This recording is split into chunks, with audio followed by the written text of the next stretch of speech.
5시간 반 만에 무산됐습니다. 동시다발적으로 산불이 대통령 윤석열을 파면한다. 출구조사 결과 1위 더불어민주당 이재명 후보. 대통령으로서의 직책을 성실히 수행할 것을.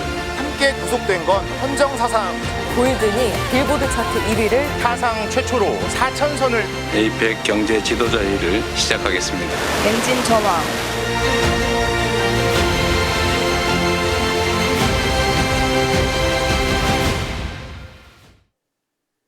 여러분 안녕하십니까. 다사다난했다는 말만으로는 다 표현하기에 부족한 한 해였습니다. 지난 2025년 앞서 보셨듯 정말 수많은 고비를 넘어 이렇게 마지막 날까지 왔는데요. 이제 곧 2025년을 떠나보내고 2026년 병오년 붉은 말의 해가 힘찬 시작을 앞두고 있는데, 그럼 제야의 종 타종 행사가 열릴 서울 보신각으로 가보겠습니다. 자, 김지인 기자, 자정까지는 아직 시간이 좀 남았는데 현장 분위기 어떤지 전해주십시오. 네, 2025년 한 해가 이제 4시간 남짓 남았는데요. 자정을 기해 이곳 보신각에서는 새해를 알리는 제야의 종소리가 33차례 울려 퍼집니다. 지금 서울 전역에 한파주의보가 내려질 정도로 체감온도가 뚝 떨어졌는데요. 강추위에도 초저녁부터 보신각 주변에 모이기 시작한 시민들은 새해를 맞는 설렘을 감추지 못했습니다. 12.3 비상계엄과 탄핵, 그리고 제주항공 참사를 잇따라 겪은 뒤 맞이했던 지난해 연말과는 사뭇 다른 분위기입니다. 그 어느 때보다 다사다난했던 올 한 해를 돌아보는 시민들 얘기를 직접 들어봤습니다. 작년에 이제 국가적으로 큰 일도 있었고, 비행기 추락 사고도 있었고, 올해 뭐 지금 탄핵 재판이나 뭐 그런 것들을 지금 진행하고 있는데 앞으로 우리나라에 참 좋은 일들만 있었으면 좋겠습니다. 새해에는 아주 작은 것이라도 안전과 기본이 좀 지켜지는 사회가 되었으면 하는 바람이 있고.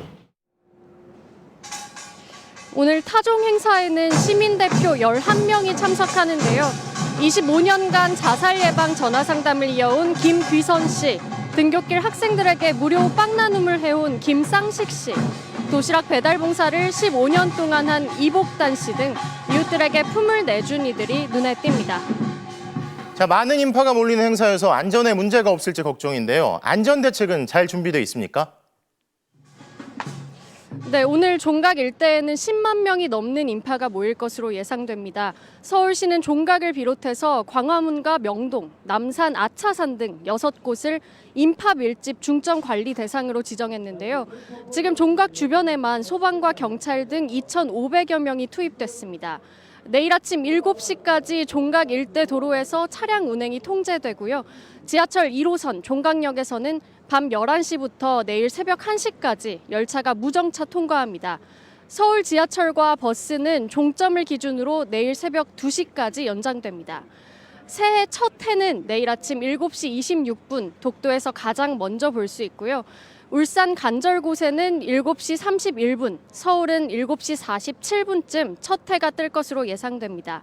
새해 첫날 전국 대부분 지역이 아침 최저기온 영하 10도 이하로 뚝 떨어지는 만큼 한파 대비 철저히 하셔야겠습니다.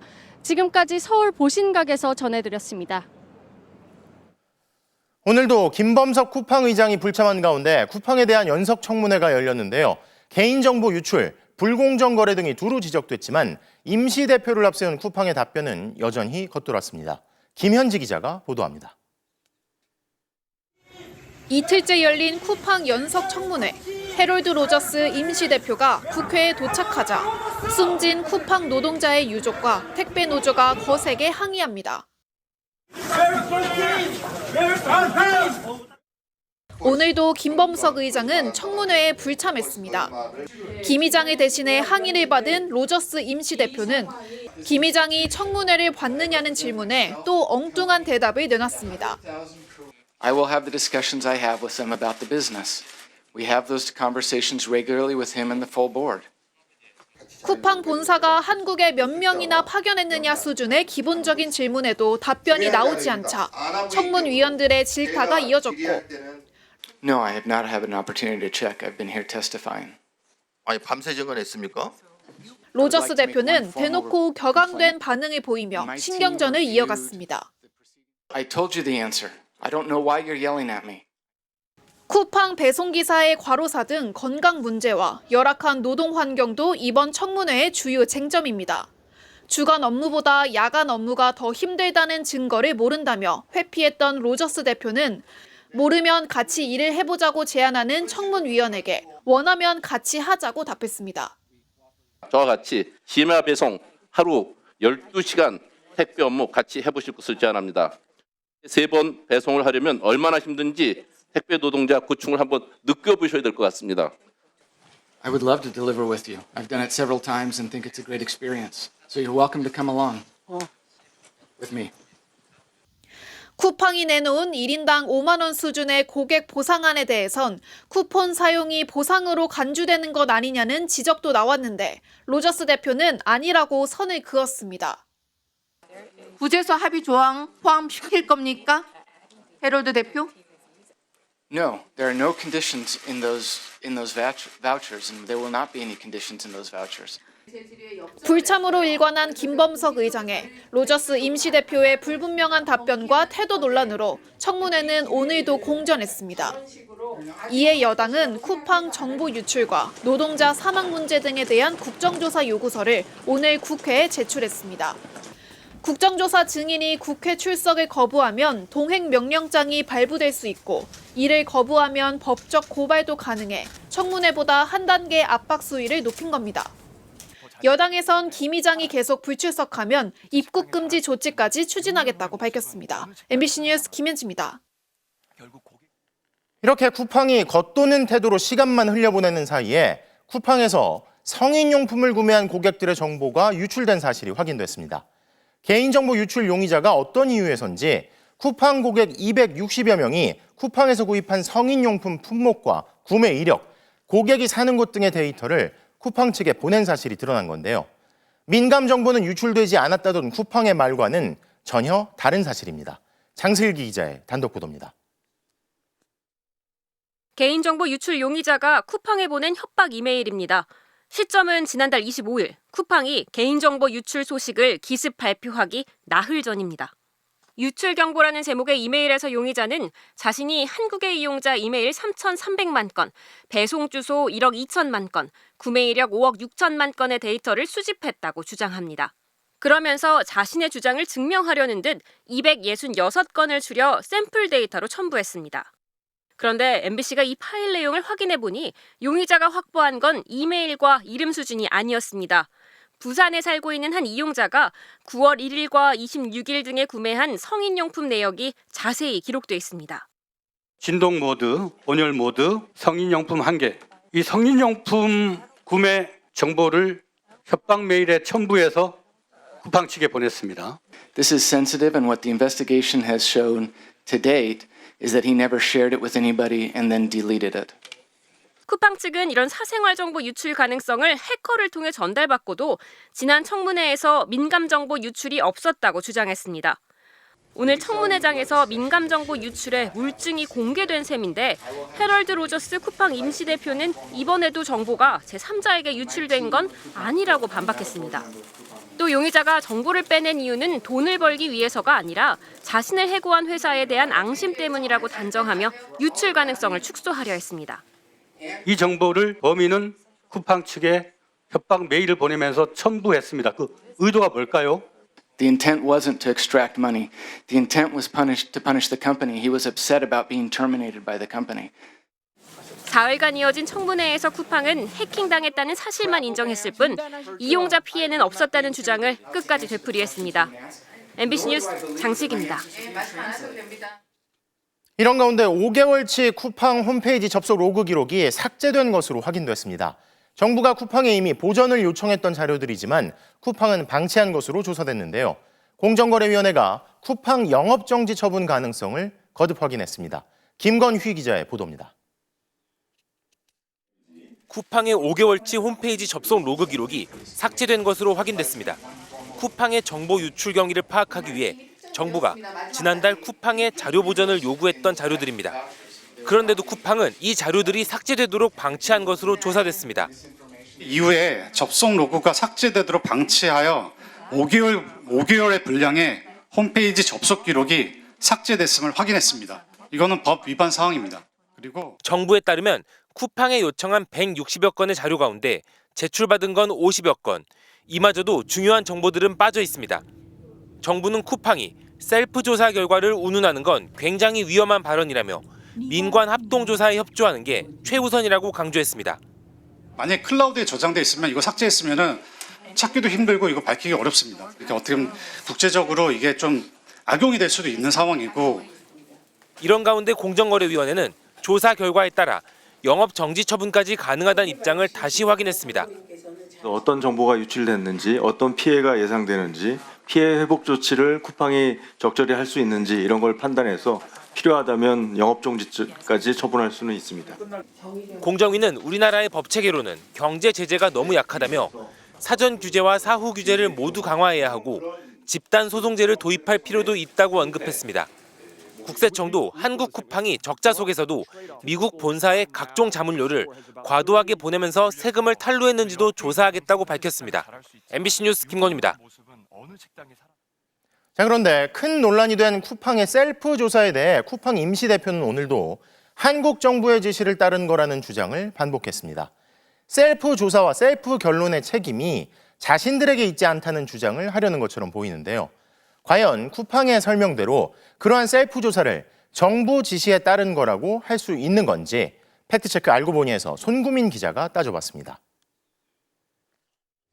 대규모 정보 유출 사태에 대한 쿠팡의 셀프 조사에 대해 해롤드 로저스 대표는 청문회에서 이틀 연속 국정원의 지시를 받은 거라고 주장했습니다. I believe the cooperation letter from the agency has been made public. Within it, they cite the statute that requires us to comply with what they ask us to do. The NIS has publicly confirmed that they worked with us and directed us. 국정원의 지시를 반드시 준수하도록 법령에 명시돼 있어 자신들은 그대로 따랐을 뿐이라는 겁니다. 국정원법을 확인해봤습니다. 국가기관이나 그 밖의 관계기관 등은 국정원의 자료 제출 협조 요청에 따라야 하는데 정당한 사유가 있다면 거부할 수 있습니다.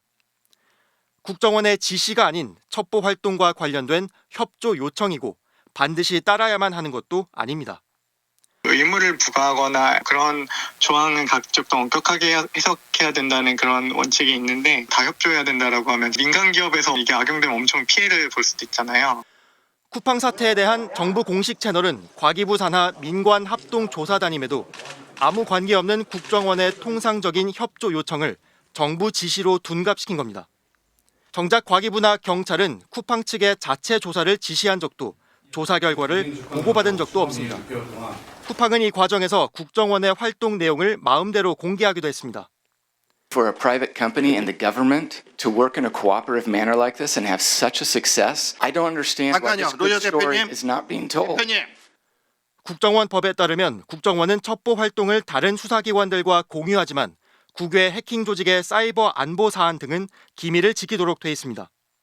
그럼에도 쿠팡이 자신들의 셀프 조사를 정부 합동 조사인 것처럼 포장하기 위해 국정원의 비밀 활동 내용까지 공개해버린 겁니다.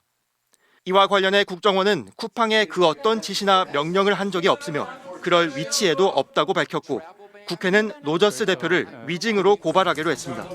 알고 보니 손구민입니다. 쿠팡은 명절 때가 되면 더 높은 배송 단가를 약속하는 이른바 명절 프로모션을 띄우며 연휴 기간 일할 택배기사를 모집해왔죠. 그런데 정작 명절에 일했던 택배기사들은 인센티브를 하나도 받지 못했거나 턱없이 적게 받았다며 불만을 터뜨리고 있습니다. 이게 어찌된 일인지 정한솔 기자의 보도를 보시죠. 대구에서 쿠팡 택배기사로 일하는 이모 씨는 지난 추석 연휴 7일 중 엿새를 일했습니다. 쿠팡 명절 프로모션에 응한 겁니다. 평소 배송 단가는 건당 500원 수준. 그런데 쿠팡이 명절 때 쉬는 기사 대신 일하면 단가를 더 쳐주겠다고 했습니다. 추석 당일에는 6배였습니다. 매일 13시간씩 일했습니다. 그런데 정산 내역서를 보고 눈을 의심했습니다. 엿새간 예상 수익은 약 200만 원. 실제로 받은 돈은 반의 반토막인 50만 원. 추가 수당은 하나도 없었습니다. 평상시 기본 단가로 전부 정산이 되었습니다. 사기지 않습니까, 이거는? 이런 일을 겪은 기사는 더 있습니다. 50만 원 정도 못 받았어요. 어이가 없었죠. 애들 학원비나 좀 더 벌까 싶어서 그렇게 지지도 못하고 일을 했는데 쿠팡은 항의가 빗발치자 대체 투입된 기사가 쉬는 기사와 같은 영업점 소속이면 인센티브 단가를 적용하지 않는다고 영업점에 미리 알렸다고 했습니다. 쿠팡 기사들은 금시초문이라고 했습니다. 그런 걸 사전에 공지를 했으면은 굳이 신청해가지고서 늦게까지 남의 구역 물량까지 수행할 이유가 없지 않습니까? 지난 추석 때만 그랬던 것도 아닙니다. 지난해에도 쿠팡은 명절 프로모션을 띄워놓고 정산대가 되자 말이 바뀌었다는 게 쿠팡 기사들의 주장입니다. 쿠팡이 대리점에 미리 알렸다면서 평소 배송량 초과분만 인센티브를 준다고 했다는 겁니다. 소위 말해 데인다고 하죠. 받기 어렵게 한다는데 그 가장 큰 이유가 있지 않겠는가. 쿠팡 기사들 사이에서는 돈 안 주려고 수작 부린다. 쿠팡의 노예가 되지 말자는 반발이 터져나옵니다. MBC는 기사들에게 인센티브 지급 기준을 사전에 제대로 설명했는지, 사후에 지급 조건을 바꾼 건 아닌지 등을 물었지만 쿠팡은 수차례 설명회를 통해 지급 기준을 명확히 안내하고 있다고만 답했습니다. MBC 뉴스 정하솔입니다. 관봉권 쿠팡 특검이 오늘 쿠팡 블랙리스트 문건의 존재를 처음으로 폭로했던 전 인사 담당 직원을 불러 조사했습니다. 일용직 노동자들에게 퇴직금을 지급하지 않기 위해 쿠팡이 수령 조건을 의도적으로 까다롭게 바꿨다는 의혹을 수사하기 위해서인데요. 블랙리스트 의혹 자체로 수사가 확대될지 주목됩니다. 차현진 기자입니다. 쿠팡 블랙리스트 의혹을 공개했던 공익제보자 김준호 씨가 관봉권 쿠팡 특검에 출석했습니다. 쿠팡의 퇴직금 미지급 의혹과 관련한 참고인 신분입니다. 일용직 퇴직금을 정상적으로 지급을 했었는데 이제 어느 순간부터 퇴직금을 이제 미지급하는 사태가 점점 늘어나기 시작했고, 지난해 쿠팡 블랙리스트 문건의 존재를 폭로한 김 씨는 쿠팡 풀필먼트 서비스의 물류센터에서 인사 업무를 담당하던 직원이었습니다. 때문에 일용직 운영 및 관리 방식도 잘 알 수밖에 없습니다. 상설특검이 수사하는 외압 의혹의 전제는 퇴직금 미지급 의혹 불기소 처분의 적절성 여부, 1년 넘게 쿠팡 물류센터에서 일하고도 퇴직금을 받지 못한 일용직 노동자들이 실질적으로 쿠팡의 관리 감독을 받는 상시 노동자로 볼 수 있는지 확인하기 위해 김 씨를 부른 겁니다. 일용직 채용을 담당을 했었기 때문에 일용직 채용 과정, 이제 임금 지급 과정, 퇴직금 관련된 블랙리스트 관련된 사항들을 중점적으로 얘기할 계획입니다. 특검은 김 씨를 조만간 다시 불러 조사할 계획인데 조사 상황에 따라 블랙리스트 자체로 수사가 확대될 가능성도 제기됩니다. 과거 김 씨가 공개한 리스트에는 무려 16,000여 명의 개인정보와 취업 제한 사유가 담겨 있었는데 퇴직금 미지급에 대해 문제를 제기한 직원들이 이른바 블랙리스트에 올라 있을 가능성이 있기 때문입니다. 상설특검은 1년 넘게 블랙리스트 사건의 결론을 내지 못하고 있는 서울 송파경찰서로부터 관련 자료도 넘겨받은 상태입니다. MBC 뉴스 차현진입니다. 더불어민주당 김병기 의원을 둘러싼 각종 의혹에 대한 경찰 수사가 본격화되고 있습니다. 김 의원과 가족들을 상대로 한 고발은 모두 11건인데요. 경찰은 이 가운데 김 의원의 1억 원 수수 묵인 의혹 등 10건을 서울경찰청에 배당했습니다. 고재민 기자입니다. 지난 2022년 지방선거 당시 김병기 더불어민주당 의원은 강선우 의원이 시의원 공천 후보자로부터 1억 원을 받았다는 내용을 알게 됐습니다. 이 돈에 대한 얘기를 들은 이상은 제가 도와드려서도 안 되지만 정말 일 커집니다. 그 법적인 책임뿐만이 아니고 우리가 지금 어쩌자고 저한테 그걸 상의하셔가지고 거금을 건넸다는 김경 후보자는 단수 공천돼 서울시의원에 당선됐습니다. 당시 공천관리위원회 간사였던 김 의원은 금품 수수 묵인 의혹으로 고발됐습니다. 경찰의 강제 수사가 임박한 것으로 보입니다. 배우자 이모 씨는 지방의회 법인카드에 손을 댄 정황이 드러났습니다. 2022년 이 씨가 서울 동작구의회 부의장의 법인카드 약 270만 원을 사적으로 썼다는 겁니다. 김 의원의 은폐 시도 정황이 담긴 녹취도 공개됐습니다. CCTV 이런 거 이렇게 얘기 나오고 그러면 절대 보여주지 마셔라. 근데 이게 긁어부스럼 되나? 이런 생각이 들어가지고. 김 의원과 가족들을 향한 고발장은 모두 11건. 경찰은 이 가운데 10건을 부패 전문 수사팀인 서울청 공공범죄수사대에 배당했습니다. 대한항공 숙박권 수수 의혹, 국정원 직원인 장남 업무에 보좌진을 동원한 의혹, 지역구 병원 특혜성 진료 의혹, 쿠팡 대표와 만나 고가의 식사를 하고 쿠팡에 취업한 자신의 전직 보좌관 인사에 불이익을 주려 한 의혹 모두 서울청에서 받습니다. 쿠팡 식사 의혹은 오늘 고발인 조사를 하며 수사를 본격화했습니다. 여당 원내대표라는 막중한 자리에서 비위 제보자에 대한 사적 보복성 인사불이익 압박한 김병기 의원 철저히 수사하라. 김 의원이 차남의 숭실대 편입에 개입했다는 의혹과 빗썸 취업 청탁 의혹은 수사가 한창 진행 중인 점을 고려해 일선서가 계속 맡기로 했습니다. 김 의원은 어제 원내대표직에서 물러나며 국민 상식과 눈높이에 한참 미치지 못한 처신이 있었다면서도 시시비비를 가려보겠다며 거의 모든 의혹을 부인했습니다. MBC 뉴스 고재민입니다. 김병기 의원은 각종 특혜 의혹이 불거질 때마다 이를 보도한 언론을 공격하거나 본질에서 벗어난 여론전으로 국면을 전환시켜 왔습니다. 지난 6개월 동안 써온 이 같은 방식이 공천원금 1억 원 수수 논란에는 더 이상 통하지 않았는데요. 그동안의 비상식적인 대응이 화를 키웠다는 지적도 나오고 있습니다. 이기주 기자입니다. 더불어민주당 김병기 의원은 원내대표에서 물러나는 순간에도 뒤끝을 남겼습니다. 하나의 의혹이 확대 증폭되어 사실처럼 소비되고 진실에 대한 관심보다 흥미와 공방의 소재로만 활용되는 현실을 이어진 의원총회에서는 그동안 각종 의혹을 폭로했던 전직 보좌진들에 대한 반감을 숨기지 않은 것으로 전해졌습니다. 하지만 김병기 의원을 둘러싼 논란은 김 의원 스스로 키웠다는 지적이 당 안팎에서 나오고 있습니다. 지난 6월 원내대표 선거를 앞두고 터진 장남 국정원 취업 청탁 의혹부터 김 의원이 냉정하게 대응했더라면 지금처럼 벼랑 끝에 몰리지는 않았을 거라는 겁니다. 당시 김 의원은 의혹의 본질에 집중하기보다 이를 보도한 기자의 좌표를 찍거나 홍장원 전 국정원 차장과 유튜브 방송을 돌며 제보자가 국정원에 있을 것이라는 황당한 음모론을 펴는 데 급급했습니다. 현역에서 유출되면 더 큰일 난 거고요. 네. 아니면 전직하는 애들이 언젠가는 써먹으려고 이거 가지고 나갔을 수 있는 거거든요. 그럼 자료 유출 문제가 생깁니다. 네. 그래서 이 자료를 가지고 나갔을 정도면요, 상당히 예민한 자료를 갖고 나갔을 수 있어요. 차남의 대학 편입 특혜 의혹에는 언론 폄하 발언을 쏟아내기 바빴고 대한항공 숙박권 논란에는 다른 의원실도 받는다는 식의 해명으로 동료 의원들의 빈축을 샀습니다.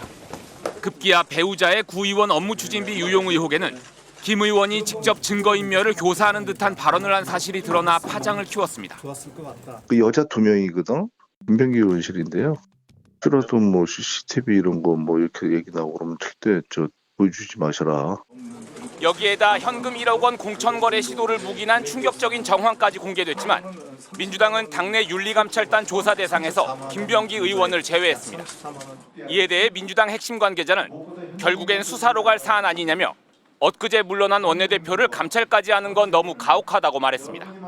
앞서 주변 의원들에게 든든한 우산이 되달라며 온정주의에 호소했던 김병기 의원. 당내 감찰은 가까스로 면했지만 경찰의 전방위 수사는 김 의원 본인은 물론 가족들도 피하기 어려워 보입니다. MBC 뉴스 이기주입니다. 국민의힘 당무감사위원회가 이른바 당원 게시판 논란에 대해 한동훈 전 대표 가족 수행으로 결론을 내리자 한동훈 전 대표도 가족들이 썼다는 사실을 처음으로 인정했는데요.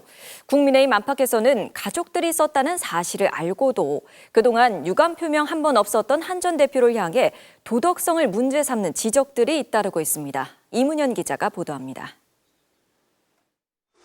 당원 게시판 문제의 개정이 한동훈 전 대표의 가족 5명과 명의가 동일하다. 국민의힘 당무감사위원회의 갑작스런 발표가 난 뒤 한동훈 전 대표는 라디오 프로그램에 나와 가족들이 글을 쓴 걸 나중에 알았다고 말했습니다. 윤 전 대통령 부부, 윤석열 전 대통령과 김건희 부부 대통령, 이 김건희 씨에 대한 비판적인 사설, 칼럼 이런 걸 올린 사실이 있다는 것을 제가 나중에 알게 됐어요. 가족들의 관여를 처음 인정한 겁니다. 그러면서도 한 전 대표는 자신은 당 홈페이지에 가입한 사실조차 없다며 당무감사위원회가 마치 자신이 글을 쓴 것처럼 허위 사실을 발표했다고 주장했습니다. 그동안 책임을 회피하다가 뒤늦게 가족이 쓴 걸 인정한 한 전 대표를 향해 보수 진영에서는 쓴소리가 이어졌습니다. 장예찬 여의도연구원 부원장은 동일 IP 작성은 가족의 여론 조작이라면서 사과를 거부하는 한 전 대표를 향해 위선적이라고 맹비난했습니다. 홍준표 전 대구시장도 한 대표의 해명에 가족 전원이 유치한 욕설과 비방에 동원됐는데 본인은 몰랐다는 게 말이 되느냐면서 매일 집에 가지 않고 그때는 딴 살림 차렸었냐고 꼬집었습니다. 개혁신당 이준석 대표 또한 평소와 달리 왜 선명하게 말하지 못하냐면서 누가 글을 썼는지 허심탄회하게 밝혀야 한다고 말했습니다. 반면 친한계는 게시판에 글을 좀 올린 게 무슨 대단한 잘못이냐면서 이번 발표가 한동훈계를 축출하려는 음모라고 반발했습니다. 아무리 한동훈이 믿고 한동훈계를 연말까지 고름처럼 짜내겠다라고 단언을 했어도 그래도 사실관계에 근거해야 되는 거 아닙니까? 국민의힘 내부에서는 짚을 건 짚고 넘어가야 한다는 기류가 강한 가운데 향후 징계 수위 등에 따라 개파 간의 고소 고발전으로 비화할 가능성도 크다는 분석입니다. MBC 뉴스 이문현입니다. 올해 초 대통령 경호처는 윤 전 대통령 체포영장 집행 저지에 반대했던 한 경호처 간부에 대해 해임 처분을 내렸었는데요.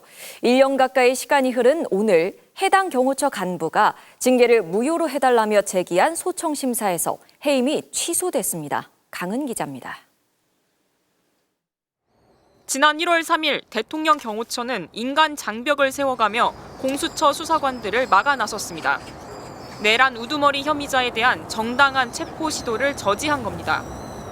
공수처를 돌려세우는 데 성공한 경호처는 윤석열 전 대통령 부부의 호위무사를 자처한 김성훈 차장이 처장 대행을 맡은 뒤 강경 일변도로 치달았습니다. 1월 12일 2차 체포영장 집행을 앞두고 열린 경호처 간부회의. 무력 사용을 검토하라는 윤 전 대통령 지시가 전달됐고 중화기로 무장하는 방안이 회의에서 나왔습니다. 회의석상에 있던 경호 3부장은 부당한 지시라며 경호처 수뇌부에 맞섰습니다. 법관의 영장에 의한 집행을 저지하면 안 된다고 반대 의견을 제시했습니다. 저를 비롯한 대부분의 현장 지휘관들은 2차 체포영장 집행에 협조해야 한다고 의견을 제시를 했었습니다. 수뇌부의 대응은 속간액이었습니다. 즉각 대기 발령을 통보했습니다. 2달여 뒤 윤 전 대통령이 석방되자 닷새 만에 징계위원회를 열어 아예 해임시켜버렸습니다. 관저 출입구 위치 등을 경찰에 알려줬다는 이유를 들었습니다. 경호 3부장 측은 지난 6월 인사혁신처에 해임 처분을 무효로 해달라는 소청을 청구했습니다.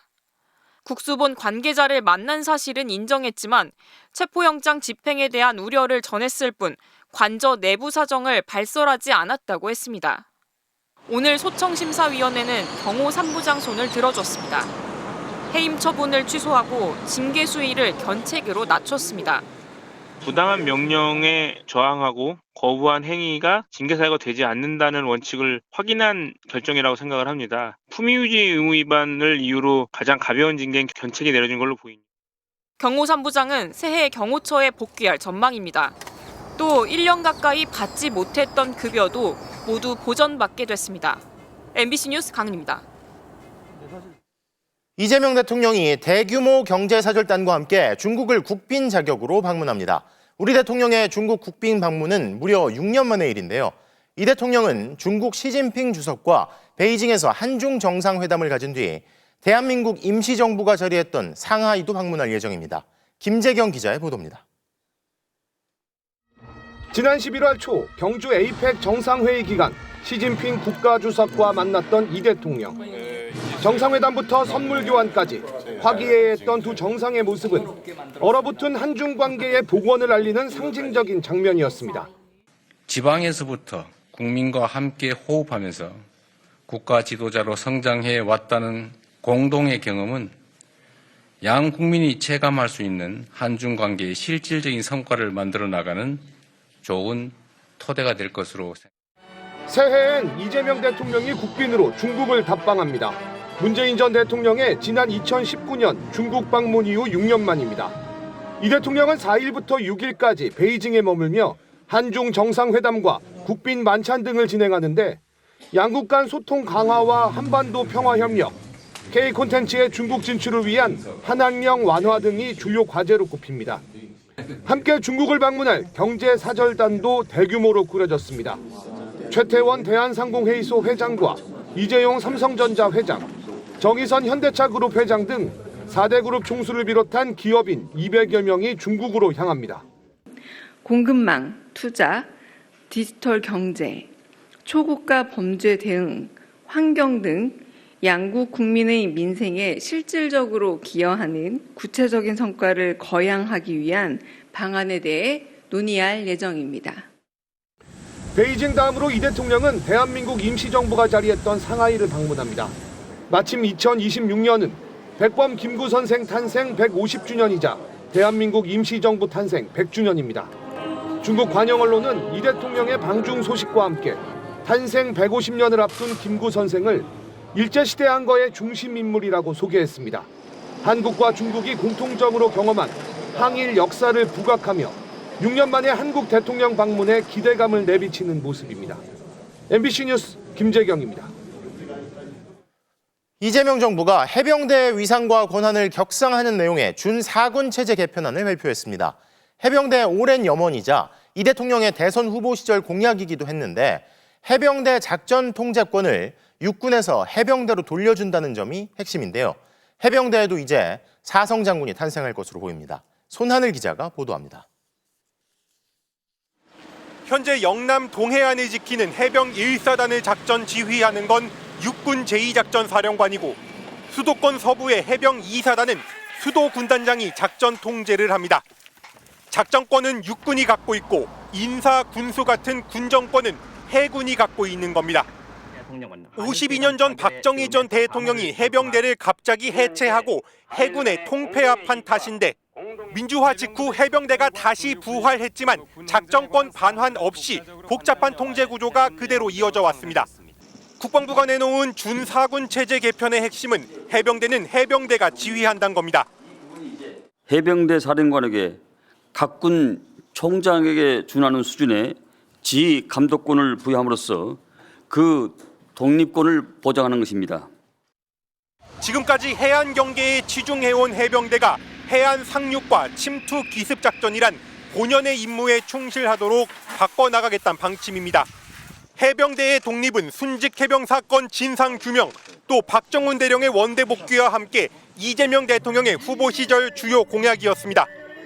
이 대통령은 최근 국방부 업무 보고에서도 육해 공군은 다 작전권이 있는데 왜 해병대만 유보하느냐며 되묻기도 했습니다. 해병대에 소속된 사단을 해병대 사령관이 지휘하지 않고 육군이 지휘한다. 이 점 이상한 것 같아요. 군 장비나 무기 체계 부족이라면 그걸 빨리 채워줄 생각을 해야지.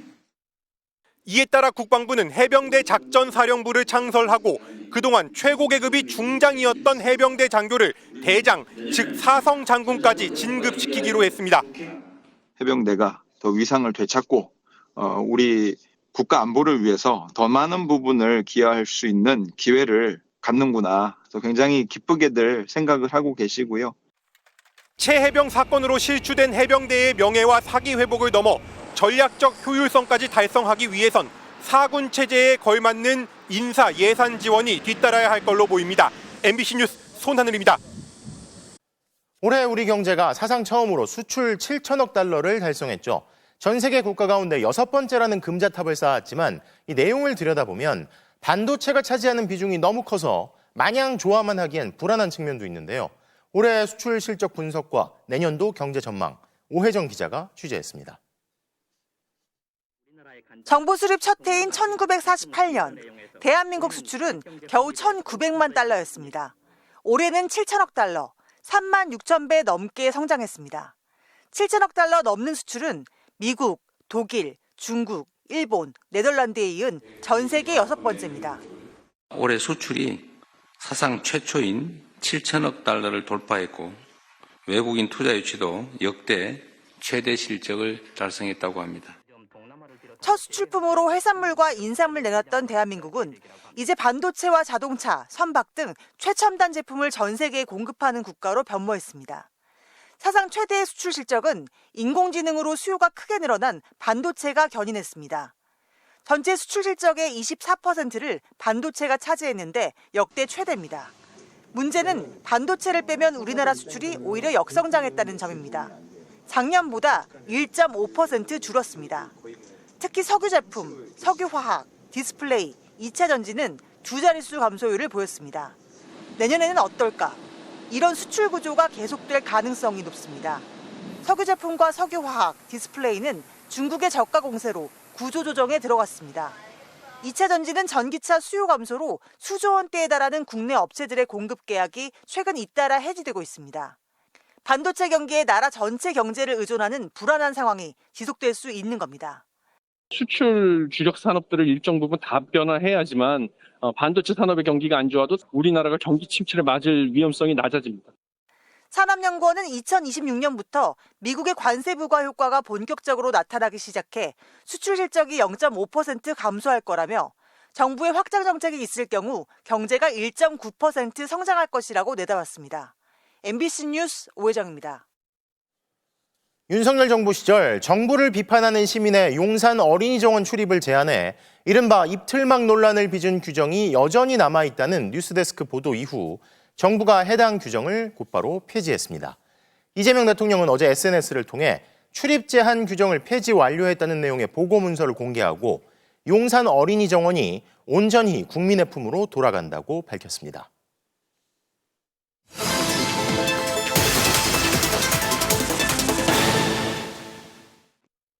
바로간다 사회팀 이승지 기자입니다. 경기 침체의 한파가 더 추운 곳들이 있습니다. 어려운 이웃들을 위한 무료급식소와 푸드뱅크들 운영이 요즘 더 어렵다고 하는데요. 후원금은 제자리인데 물가가 무섭게 뛰어섭니다. 과연 상황이 어떨지 지금 바로 가보겠습니다.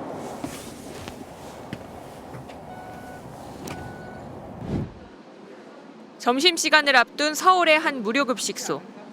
불고기와 상추무침, 김치에 된장국까지 음식 준비하는 손길이 바빠집니다.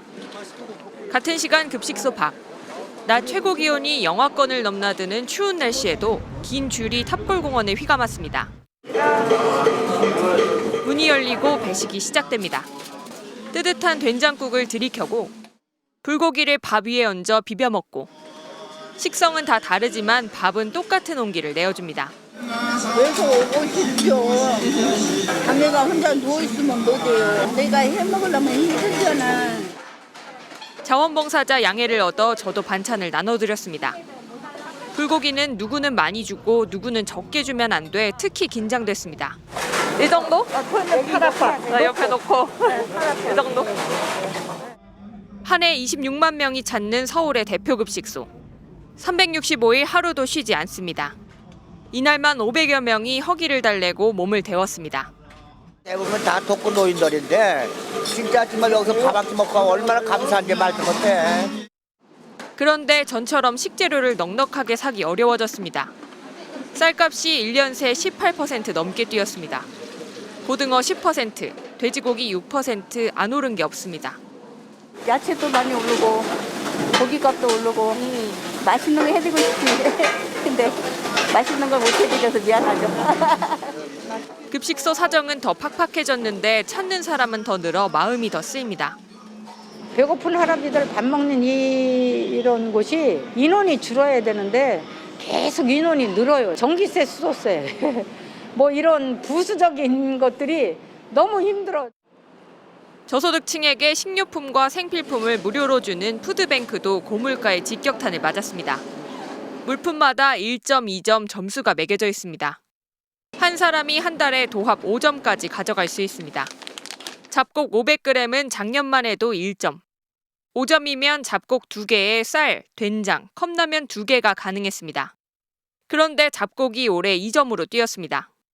잡곡 2개만 해도 4점이라 남은 1점으로는 컵라면 2개만 더 담을 수 있습니다. 쌀, 된장은 가져갈 수 없게 된 겁니다. 올해 2천여 명이 이곳을 찾았습니다. 올해만 400여 명이 늘었습니다. 하지만 기부금은 제자리 걸음입니다. 코로나19 이후 크게 줄었다 정체 상태입니다. 후원 물품이 떨어지는 경우 이렇게 매대가 비어 있는 경우도 있습니다. 이제 빵을 후원을 많이 받고 있는데 지금 솔직히 폐업하신 곳도 한 3군데가 있으시고 후원을 이제 더 이상 못 하겠다고 하신 분도 한 2군데 정도 있으셔서 고물가의 그늘이 짙어지면서 복지시설의 한숨도 깊어지고 있습니다. 내년이 더 걱정입니다. 바로간다 이승지입니다. 국민 배우 안성기 씨가 어제 오후 자택에서 쓰러져 병원으로 긴급 이송됐습니다. 한때 심정지까지 갈 정도로 위중했지만 지금은 한 고비를 넘기고 중환자실에서 치료를 받고 있다고 합니다. 그동안 투병을 하면서도 복귀 의지를 강하게 드러냈던 안성기 씨인데요. 새로운 영화로 만나겠다는 약속을 꼭 지켜주면 좋겠습니다. 이지은 기자입니다. 안성기 씨는 집에서 음식을 먹다 기도가 막혀 쓰러진 것으로 알려졌습니다. 안 씨는 혈액암이 재발해 투병 중이었습니다. 곧바로 인근 순천향병원 응급실로 옮겨져 긴급 조치를 받았고 지금은 중환자실에서 집중 치료를 받고 있습니다. 1957년 5살의 나이에 처음 카메라 앞에 섰던 배우 안성기. 60여 년간 출연한 작품이 140편이 넘을 만큼 안 씨는 한국 영화의 상징이었습니다. 바람 불어 좋은 날로 성인 연기자로 발돋움한 그는 고래사냥, 기쁜 우리 젊은 날, 투캅스 등으로 한국 영화 흥행 역사를 새로 썼고 2003년 압도적인 카리스마로 관객들을 사로잡은 실미도로 사상 첫 1000만 관객 시대를 열었습니다. 날 쏘고 가라. 아니면 내가 널 죽일 수밖에 없다. 고비는 2019년 찾아왔습니다. 혈액암 투병으로 잠시 모습을 감췄던 그는 3년 뒤 부은 얼굴에 가발을 쓴 모습으로 나타나 많은 이들을 안타깝게 했습니다. 그럼에도 복귀 의지는 강했습니다. 불편한 몸으로도 영화제와 각종 시상식 등 공식 석상에 서며 팬들을 만났습니다. 올해 이순재, 김지미, 윤석화 등 연극영화계의 거목들을 연이어 떠나보낸 팬들의 상실감은 어느 때보다 컸습니다. 팬들은 한국 영화의 버팀목이었던 안성기 씨가 영화로 다시 만나겠다고 했던 약속을 지켜주기를 간절히 바라고 있습니다. 제 건강 너무 걱정들 많이 해주시는데 아주 좋아지고 있고 또 새로운 영화로 여러분들 뵙도록 하겠습니다. MBC 뉴스 이지은입니다. 이제 2025년이 3시간 반 정도 남았는데요. 새해가 되면 달라지는 것들이 있습니다. 내년부터 만 12세 이하 자녀를 둔 근로자는 오전 10시에 출근할 수 있는 제도가 생깁니다. 또 수도권에서 매달 6만 2천 원이 넘는 대중교통비는 전액 환급받을 수 있습니다. 김민영 기자가 정리했습니다. 초등학교 6학년 이하 자녀가 있다면 1시간 단축 근로를 신청할 수 있습니다. 1시간 늦게 오전 10시에 출근하거나 1시간 일찍 퇴근하는 것도 가능합니다. 회사나 동료 눈치가 보일 수도 있는데요. 그래서 노동부는 해당 회사에 신청자 1명당 매달 30만 원씩 지원하기로 했습니다. 단 대기업은 안 되고 중소, 중견기업 직원만 신청할 수 있습니다. 자녀가 많을수록 세제 혜택도 늘어납니다. 지금은 소득공제 기본 한도가 300만 원인데요. 새해에는 자녀가 1명이라면 350만 원, 2명 이상이면 400만 원으로 늘어납니다. 예체능 학원비도 세액공제가 확대되는데요. 예를 들어 초등학교 1, 2학년 자녀의 태권도나 미술학원에 100만 원을 냈다면 연말정산으로 15만 원을 돌려받을 수 있습니다. 또 청년을 위한 청년 미래적금도 새로 생깁니다. 매달 최대 50만 원씩 부으면 3년 뒤에 2,200만 원을 손에 쥘 수 있습니다. 이자와 정부기여금을 합해서 400만 원의 추가 수익이 생기는 겁니다. 대중교통비 부담도 줄어드는데요. 수도권 기준으로 시내버스나 지하철 요금을 한 달에 6만 2천 원 넘게 썼다면 그 초과분을 전액 돌려받을 수 있습니다. 환급 기준은 지역이나 나이, 소득에 따라서도 조금씩 다른데요. 청년과 65세 이상 고령층, 3자녀 이상 가구와 저소득층은 혜택이 더 커집니다. 전기차 화재가 발생했을 때 100억 원까지 보장되는 전기차 보험 상품도 새롭게 출시됩니다. 충전시설이나 지하주차장에 대형 화재가 발생했을 때 보상 범위를 확대하고 피해 배상 부담을 줄이기 위해서입니다. MBC 뉴스 김민영입니다. 지난 9월 발생한 KT 무단 소액결제 사건은 통화품질 향상을 위해 설치한 소형 기지국 펨토셀을 이용한 해킹이 문제였습니다. KT는 당시 펨토셀 보안을 업데이트해 불법 접속을 차단했다고 밝혔는데요. 그런데 최근 정부 감독하에 펨토셀에 무단 접속이 가능한지 점검을 해봤는데 결과가 어땠을까요? 해킹 시도 30분 만에 보안망이 뚫렸습니다. 김인미 기자가 단독 보도합니다. KT 무단 소액 결제 사건은 소형 기지국 펨토셀이 문제였습니다. 해커가 불법 펨토셀로 통신사 핵심 서버인 코어망에 접속해 결제에 필요한 개인정보를 빼낸 겁니다. 24만 대의 펜토셀 인증서가 동일했기 때문에 벌어진 일이었습니다. 경찰 수사에서 이런 사실이 드러나자 KT는 기존 인증서를 폐기하고 기기별로 인증서를 따로 발급하는 대책을 시행했습니다. 그럼 펜토셀 보안은 문제가 없는 걸까? 지난 24일 화이트 해커들이 정보 협조를 받아 점검해 봤더니 KT의 펜토셀 보안망은 이번에도 30분 만에 뚫렸습니다. 생각보다 절차 간단했었던 편이라서 30분 만에 뚫렸고요. 그거가 좀 저도 예상을 좀 못했던 부분이긴 했습니다. 다만 접속한 펜토셀에서 코어망 접근을 시도하는 건 법 위반 문제가 있어서 실제 해킹이 가능한지는 확인하지 못했습니다. KT는 점검 직후 보안 업데이트를 실시해 지금은 펜토셀을 통한 무단 접근은 차단했다고 밝혔습니다. 또 펜토셀에서 코어망 접근 가능성은 매우 낮다고 주장했습니다. 하지만 전문가들은 펜토셀이 가진 근본적 문제 때문에 이런 문제가 언제든지 재발될 수 있다고 지적합니다. 펜토셀 기기만 갖고 있으면 보안 업데이트를 모두 확인할 수 있다는 겁니다. 24만 대에 이르는 펜토셀 운영은 사실상 가입자에게 맡겨져 있어 해커들은 마음만 먹으면 언제든 해킹에 사용할 펜토셀을 구할 수 있습니다. 이미 펜토셀의 관리자 권한을 갖고 있는 해커라면 KT에서 발급하는 모든 패치를 계속 볼 수 있는 구조적 한계가 존재하는 것으로 보입니다. 정부도 이런 점 때문에 KT 해킹 결과 발표 당시 추가적인 재발 방지 대책과 화이트 해커와의 협력과 시연 등을 KT 측에 요구했습니다. MBC 뉴스 김유미입니다. 심의기구가 의대 정원을 새로 정하기 위해 10년, 15년 뒤에 의사가 얼마나 부족할지 예측치를 내놨습니다. 의료계 입김 탓인지 논의 과정에서 의사 부족 규모가 크게 줄어들기도 했는데요. 하지만 의협은 이마저도 받아들이기 어렵다는 입장이라 새해에 의정 갈등이 재현될 우려도 나옵니다. 배주한 기자입니다. 지금의 의대 정원대로라면 2040년엔 최대 11,000명의 의사가 모자라다는 게 의료인력 수급추계위가 내놓은 결론입니다. 단순 계산하면 앞으로 15년 동안 의사가 매년 700명 정도 더 배출돼야 한다는 건데 3,058명에 묶여있던 의대 정원도 3,500명 전후 수준까지 올라갈 수 있습니다. 하지만 이 정도로 충분한지는 의문입니다. 추계위가 지난주 회의 때만 해도 부족한 의사 수가 최대 3만 6천 명일 거라는 자료를 내놨었기 때문입니다. 그러다 일주일 만에 숫자를 3분의 1로 뚝 떨어뜨린 건데 추계위원 15명 중 8명이 대한의사협회 등 의료계 추천이라 의료계 반발이 있었던 것으로 보입니다.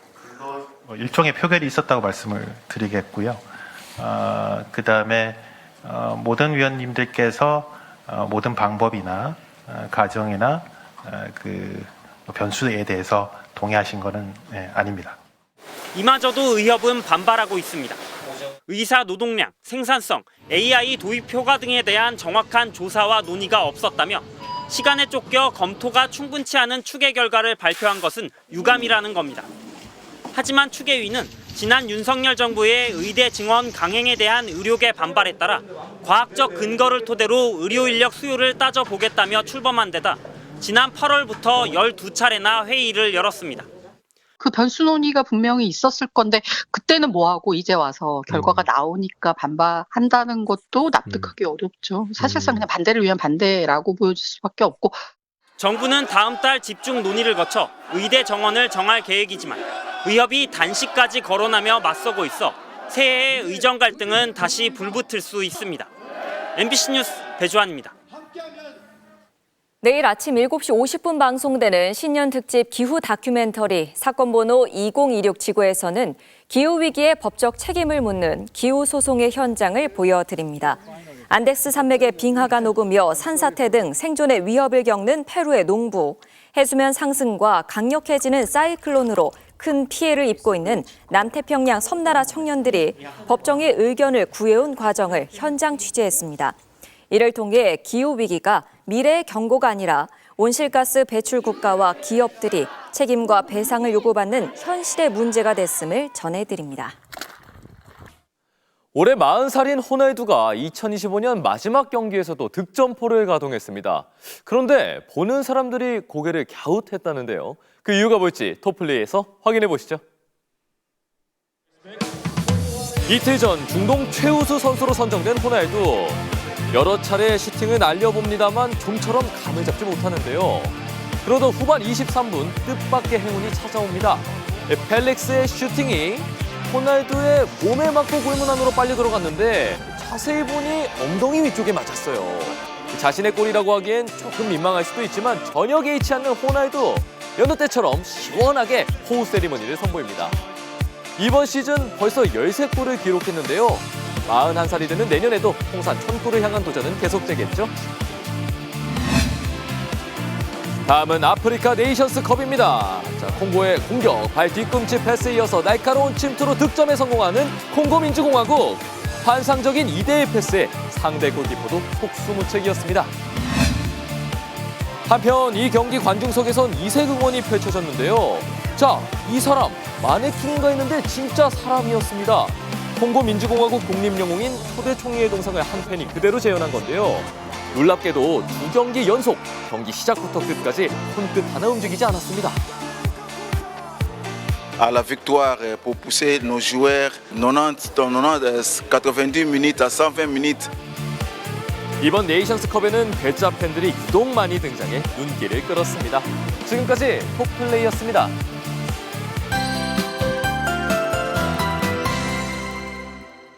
올 한 해 마무리 잘하고 계신가요? 지금 보시는 건 해가 질 무렵 오늘 서울의 모습입니다. 올해 마지막 해가 하늘을 붉게 물들이며 저물어가고 있습니다.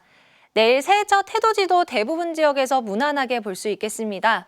오전 7시 26분 독도를 시작으로 호미곶 7시 32분, 정동진 7시 39분, 서울은 7시 47분에 첫 해가 떠오르겠습니다. 다만 일출을 보러 가신다면 보온에 각별히 신경 써주셔야겠습니다. 경기 북동부와 강원은 한파경보가, 서울 등 그 밖의 지역에 한파주의보가 내려져 있고요. 내일 아침 서울의 기온이 영하 11도에 체감온도는 영하 15도에 달하겠고요. 제천 영하 13도, 대관령 영하 17도까지 떨어지겠습니다. 밤부터는 서해안과 제주를 중심으로 눈이 내리겠는데요. 제주 산지에 30cm 이상, 호남 지역에 10cm 이상의 많은 눈이 쏟아지겠습니다. 내일 서울 등 그 밖의 지역은 대체로 맑겠고요. 동해안 지역은 계속해서 대기가 건조하겠습니다. 내일 아침 기온 서울이 영하 11도, 춘천 영하 14도까지 떨어지겠고요. 한낮에도 서울의 기온이 영하 4도 안팎에 머물겠습니다. 한파는 모레 아침에 절정에 달하겠고 주말 낮부터 차츰 풀리겠습니다. 날씨였습니다. 올 한 해 있었던 많은 고비들을 뉴스데스크 시청자 여러분을 믿고 함께 넘어올 수 있어서 참 다행이었고 감사했습니다. 다소 더딘 것 같지만 새해엔 우리 사회에 더 많은 것들이 제자리를 찾아갈 겁니다. 저희는 새해에도 최선을 다하겠습니다. 2025년 마지막 날 뉴스데스크 마칩니다. 함께해 주신 여러분 고맙습니다.